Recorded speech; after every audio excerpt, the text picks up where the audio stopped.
Hello and welcome. If you're joining us on CRTV News, you're watching the 3 p.m. bilingual edition.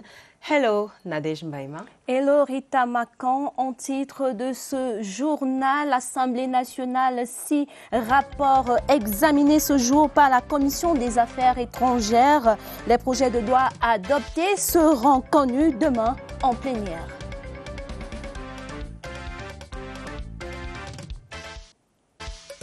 More than 4 tons of pangolin skin, estimated at 4 billion CFA francs, have been intercepted in Gashiga North region.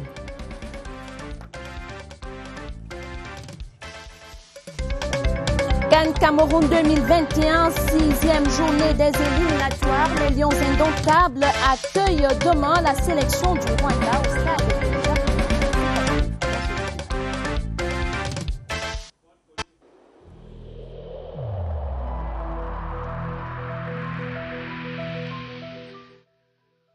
I urge you once again to put on your face masks, to wash your hands regularly, and to consult a physician or any other health personnel if you notice any symptoms. This is the only way to save lives and to curb the spread of the virus.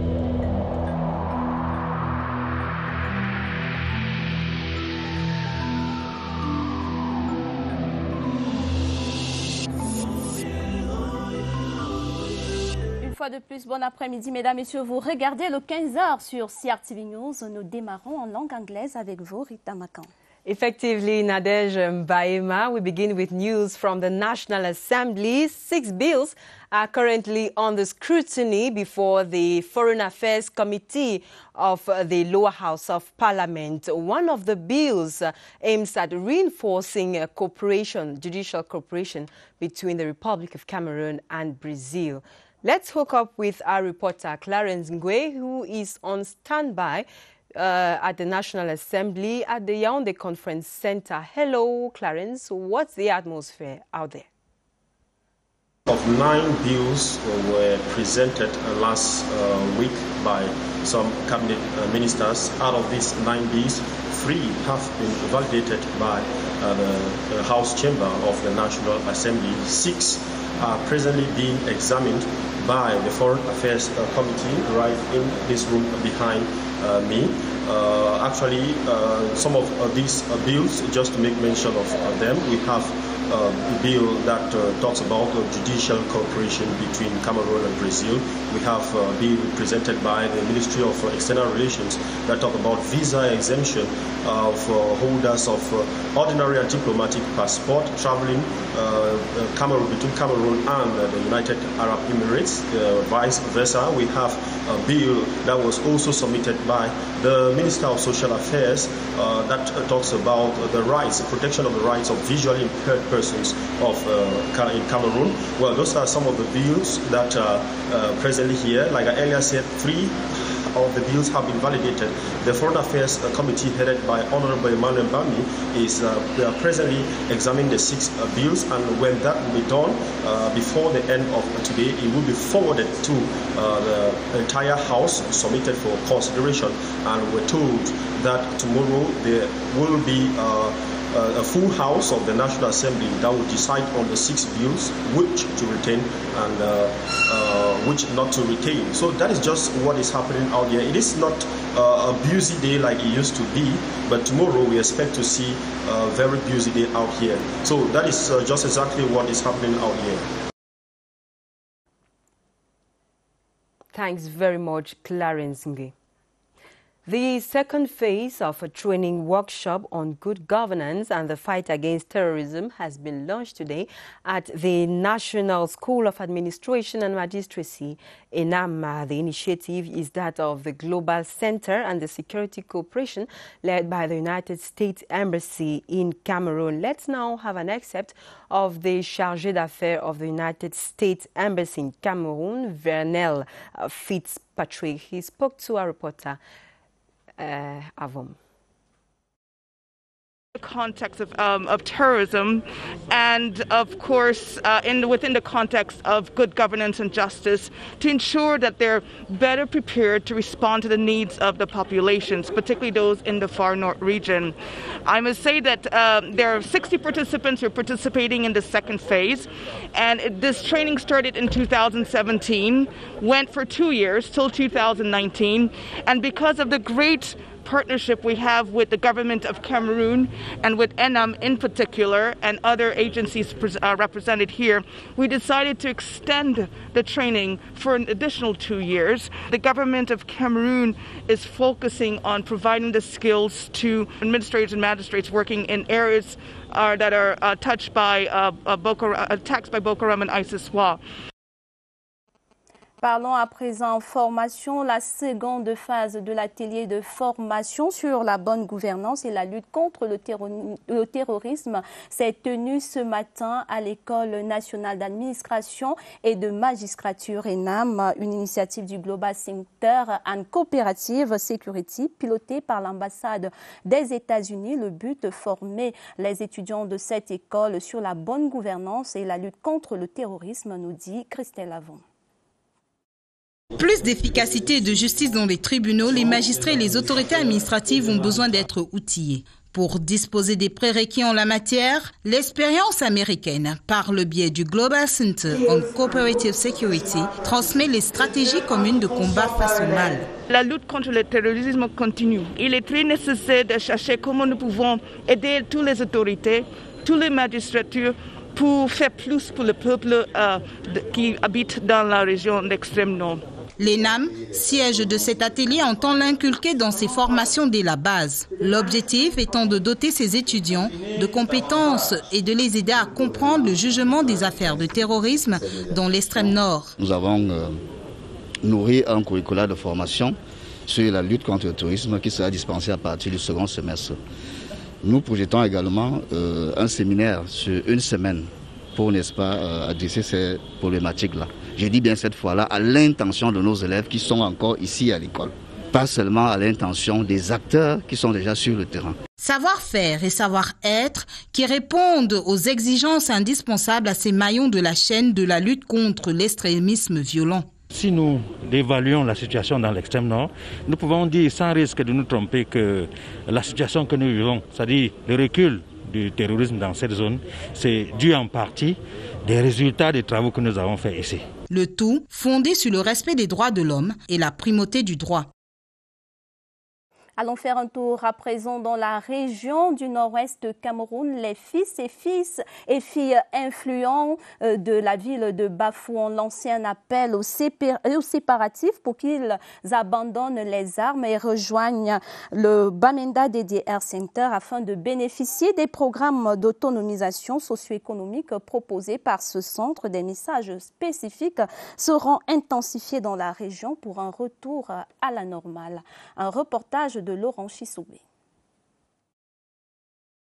La gestion de la commune de Bayangam a généré des recettes évaluées à 538 812 671 francs CFA et 515 723 050 francs CFA de dépenses, pour un excédent des recettes sur les dépenses estimé à 21 89 621 francs CFA. Tels sont les résultats qui apparaissent dans le compte administratif de l'exercice 2020 de la commune de Bayangam. Particulièrement satisfait parce que, en dépit des différents défis au niveau national, nous, au niveau local, au niveau de la municipalité de Bayangam, nous avons exécuté notre budget d'investissement public 2020 à hauteur de 100%. L'exercice 2020 relève maintenant du passé. 2021 interpelle le maire et son équipe avec ce que ça comporte comme challenge. Le préfet du Kunki, Jean-Daniel Dioboyna, a exhorté le conseil municipal à faire mieux en 2021 pour davantage mettre la commune de Bayangam sur la voie du développement. C'était dans le conseil municipal de la communauté urbaine de Bafoussam. Allons faire un tour à présent dans la région du Sud. Les femmes chefs traditionnelles de la région viennent de tenir leur assemblée générale ici à Yaoundé. Il est question de peaufiner la gouvernance de leur autorité, parfois ébranlée au regard de leur genre. Les dames chefs traditionnelles du Sud sont déterminées à rendre leur population heureuse et asseoir leurs biens, nous dit Pierre Binambarga. Elles sont femmes, elles sont chefs traditionnels, elles sont en assemblée générale ici à Yaoundé. Elles sont parties de la vallée du Ntem, du Djaïlobo, de l'océan de l'Anvila, pour asseoir les stratégies de gouvernance du pouvoir traditionnel dans la région du Sud. Women, we are chief of some whole village. People don't accept it very easily. So we first meet that problem, the problem of acceptance. So when we are together, we are strong. Every female chief comes with her problems and expose. Your sister can help you to find solution of your problem. Et ce n'est pas du dos de la cuillère que ces dames prennent leurs responsabilités. Elles traitent tous les sujets et sans complexe pour montrer de quoi elles sont capables, qu'elles tiennent le gouvernail, le pouvoir de manière ferme et qu'elles méritent la confiance de toutes et de tous. La décentralisation est là. Il faut qu'elle soit implémentée dans leurs chefferies respectives pour le bien-être de leur population. More than 4 tons of pangolin skin, estimated at 4 billion francs CFA at the Asian market, have been intercepted in Gashiga. The product was seized by the North Customs Office on transit to Nigeria. Wilson Mengole reports that the customs officers out there are more than ever determined to dismantle this transnational organized crimes network. His report. The North Customs sector pins down a suspect with 42 bags of pangolin skins worth over 4 billion francs CFA and route to a neighboring country. Governor Jean Abate Idi descended on the field to take stock of the situation. It is not acceptable to see some economic operators are done. We cannot accept different activities to implement disorder. I encourage customs to be strong, to put in place innovative action. The North Customs sector has increased vigilance to stop the entry of illegal goods into the country and to boot out transnational organized crime syndicates. The Customs Administration is not sleeping, and each time the Customs Administration is being called upon or being requested on at our level of goods on exportation, we make sure that firstly the documents are well studied, and secondly we try to look at the goods, try to do a physical examination to see before the goods pass. Almost all the sectors in Cameroon.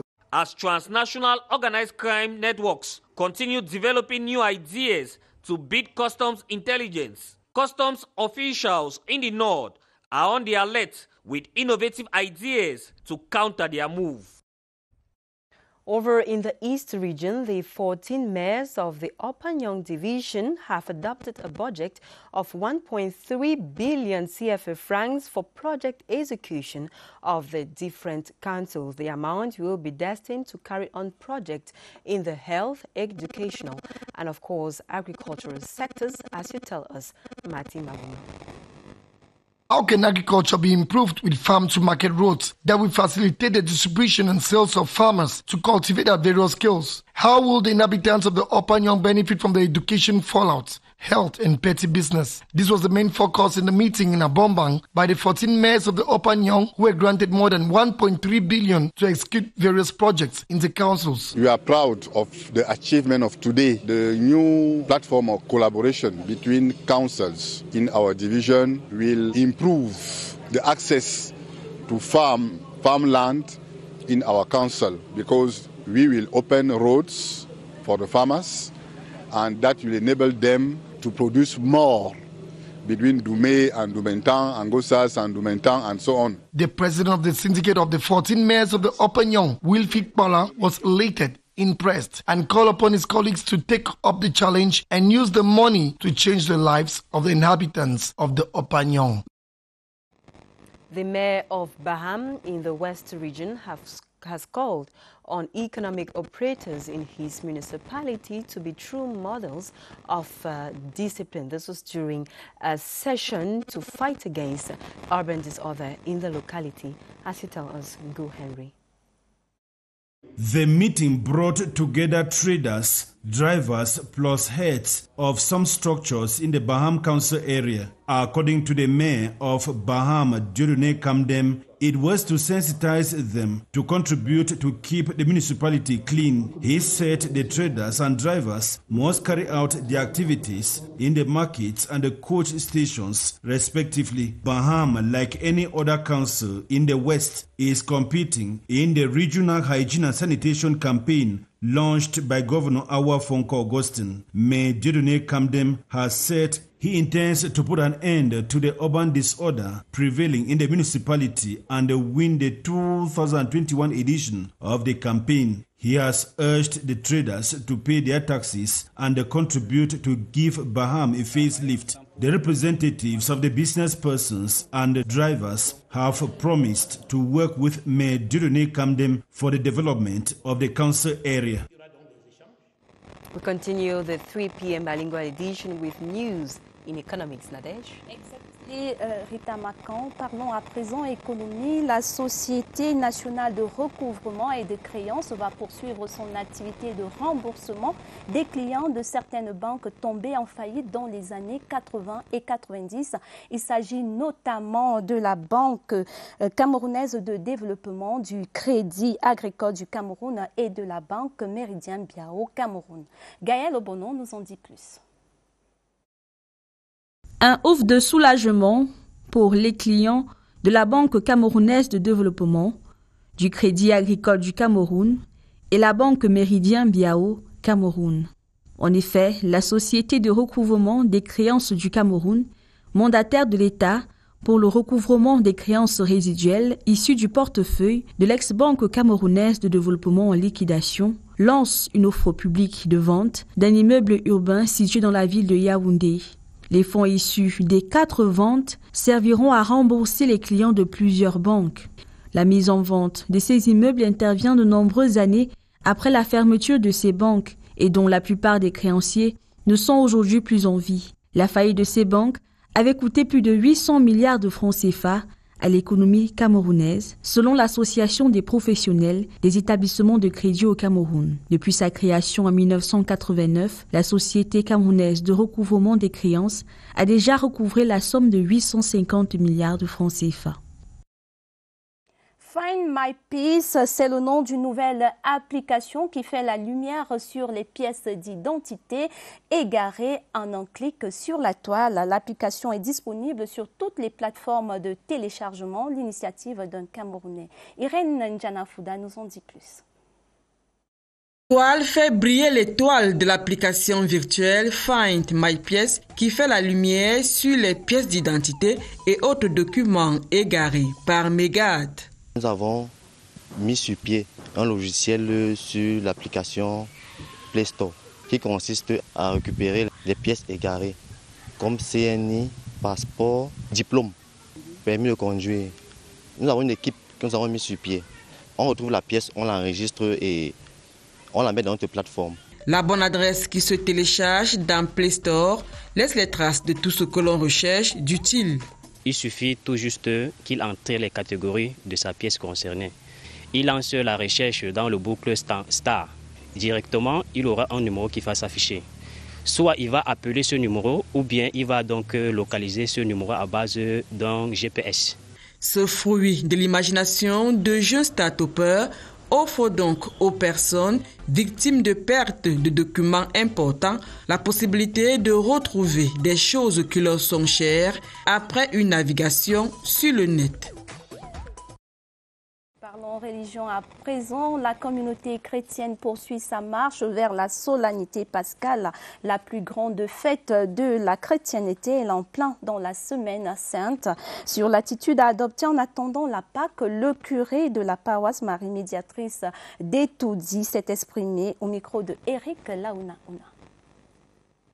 Quelques heures, nous entrons dans le dimanche des Rameaux et le dimanche des Rameaux vient un peu sonner la fin du carême. c'est le début de la Semaine Sainte qui s'ouvre donc avec le dimanche de Rameaux. Le dimanche qui symbolise l'entrée triomphale de Jésus à Jérusalem. Et au cours de ce dimanche, nous allons bénir les palmes, les rameaux. La cérémonie de liturgie commence par la bénédiction des rameaux à l'extérieur qui symbolise l'ovation.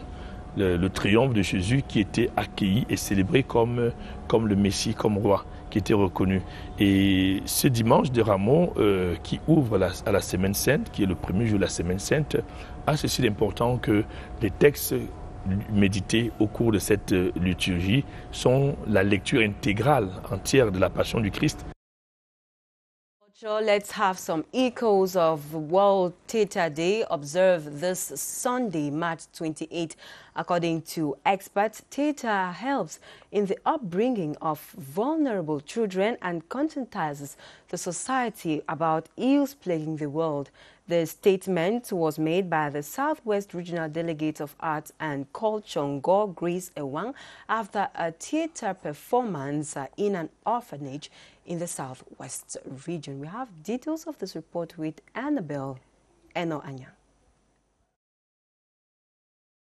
The Orphanage of All Nations, TICO, became a theatre ground as the children did several presentations ranging from sketches, recitations, poems, singing and dancing. The activities depicted the rich cultural heritage of the nation and also brought out the talents of the kids.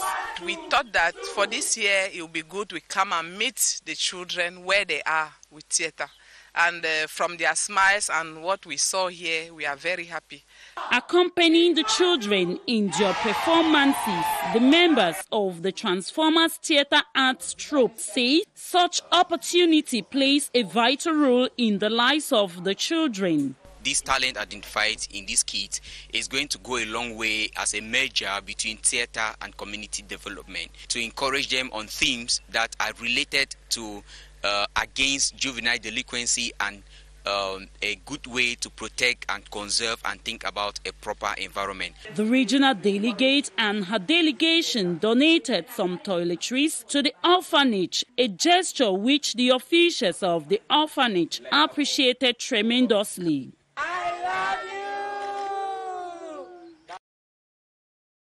In sports, from Sandigara to world champion, Cameroonian-born Francis Ngannou has been crowned heavyweight champion in the Ultimate Fighting Championship, UFC, one of the finest world martial competition. Francis Ngannou defeated Stipe Miocic on Friday afternoon in Los Angeles, United States of America, and becomes the first African martial artist to win this title. Details with Baldwin Sama. Hassan Diga to a world heavyweight champion in the Ultimate Fighting Championship, Cameroonian mixed martial champion Francis Ngannou overpowered Stipe Miocic to win the world heavyweight title. His ultimate punch on his opponent's face just 6 minutes into the fight put an end to the defending champion's emblematic mastery in this category for several years, making his victory one of the fastest against a defending champion. Francis Ngannou now counts 5 consecutive 5-round knockouts after blowing away Stipe Miocic. Never had an African won this title before, and just like every other legend, Francis Ngannou's victory had to be a pace setter. It's been a long journey, basically, since in the past 3 years. I've been obsessed by this, but now that it's here, I guess that I'm gonna settle down, take a time before, really enjoy it. Nicknamed the Predator, this native of Bati in the west region of Cameroon left the country over 10 years ago. He faced some challenges but pursued with his dream, that of one day becoming a world champion.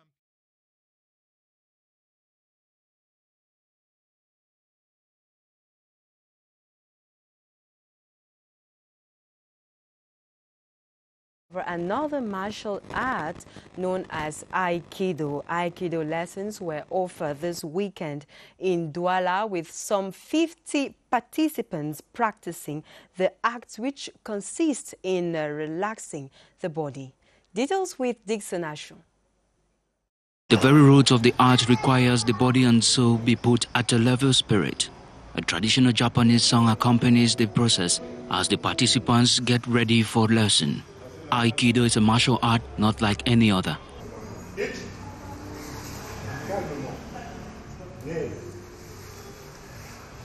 The art is not about performance. It's not about going out for sports to prove that you can beat somebody, but it's about you looking for a way of being. Aikido has no competition, which means that everything can get in. This day's lesson has been basic, putting participants within context of the evolution of the art that permits those who have a mastery ensure their own security without major harm.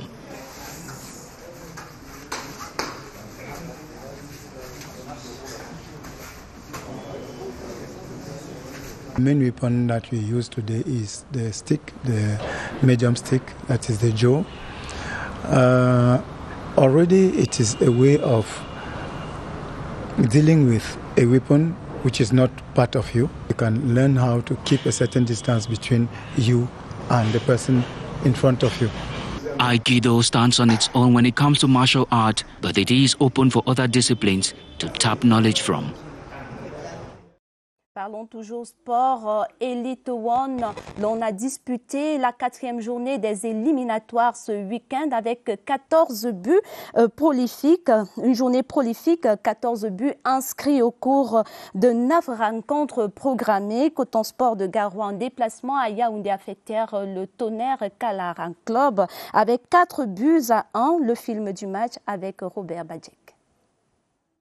En foulant la pelouse du stade Amadou Ahidjo ce dimanche pour la 4e journée de l'Elite One face à Tonnerre Kalara Club, Coton Sport avait à cœur de rapidement oublier la défaite lors de la journée précédente. Les choses ont plutôt mal commencé pour l'équipe de Garoua qui prend un but à la 17e minute. Coton pousse, mais la récompense tarde à venir. 1-0 à la pause, avantage TKC. Comme un moteur diesel, les poulains d'Aboubacar Souleymanou montent d'un cran à la reprise et Lambert Guémé Arena conclut une belle contre-attaque. Sibiri Sanou, intenable dans ce match, offre le doublé à Guémé Arena, ça fait 2-1 pour Coton. Les Verts continuent de dérouler le 3e but, encore une réalisation de Guémé Arena, arrive à la 81e minute avant que Sanou Sibiri ne porte le score à 4-1 en toute fin de match. Le sursaut d'orgueil des locaux ne change rien. Il nous fallait vraiment cette victoire-là pour essayer de donner encore un ouf afin d'aller aborder ce match de Zambie dimanche prochain. Côté Tonnerre, la défaite traduit un malaise dans l'équipe. À chacun de faire sa partition. Nous sommes les acteurs sur le terrain, il faut qu'on joue. Victoire aux allures de répétition générale avant d'affronter Napsa Star le week-end prochain en compétition CAF. Terminons en sport, nous vous l'annoncions en titre du dépistage au Covid-19 en matinée et des entraînements tout à l'heure à 17h30 ouverts à la presse. C'est ainsi que se résume la veille de match des Lions Indomptables qui affrontent la sélection rwandaise demain à Douala. Le match prévu à nocturne à 20h sera retransmis en direct sur nos antennes CR TV Sport et CR TV News certainement. La rencontre compte pour la dernière journée des éliminatoires de la CAN 2021. Vous aurez plus de détails dans nos prochaines éditions. And that does it for the 3 p.m. bilingual edition on CRTV News. Up next at 4 p.m., join Gladys Asu for World News Report. Meantime, we'll be back at 5 p.m. for Cameroon Today. Exactly, Ritia.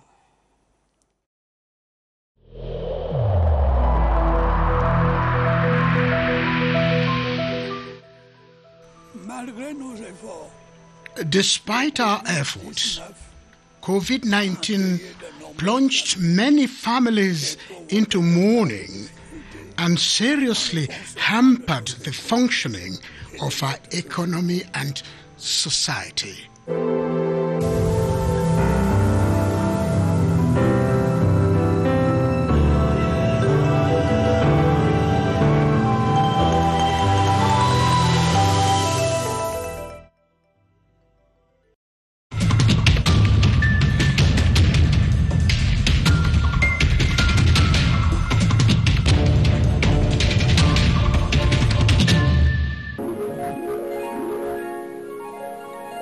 CRTV News, ici, toute l'info.